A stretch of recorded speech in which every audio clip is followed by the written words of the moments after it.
የሆዴ ነገር ብረሳ ለህሊናዬ ብገዛ የዋህነቴን ባበዛ ሞኝነ ሃሉኝ ፈዛዛ እምነቱን ብሎ የኖረ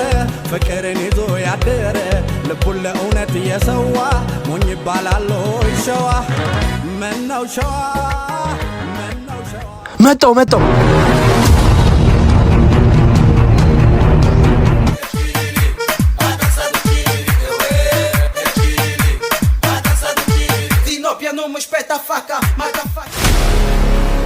እኔ ኃጢአተኛ ልጅ ነኝ ጠልቼ አይደለም ተታልዬ ነው በሉት ደክሞኝ እንጂ ክጄ አይደለም በሉት ከቦርሳ ውስጥ በወድቅም ያንተ ድሪም ነኝ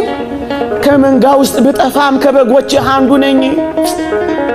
ከፊት በኃጢአት ምክንያት ብርቅም ከልቤ ግን አላወጣውም በሉት የትም ብትወርቁ ያነሳችኋል ወገኖቼ ሰይጣን ይሄን ያህል ከጣለን እግዚአብሔር ደግሞ እንዴት እንደሚያነሳችሁ አስቡት ወደ ማናውቀው ክብር ነው የሚያደርሰን እግዚአብሔር እየጠበቀን እኮ ነው እግዚአብሔር ወገኖቼ ወጣቶቹ እመኑት ሲያሳፍራችሁ ይሁት እግዚአብሔር ማንን አሳፍሮ ያውቃል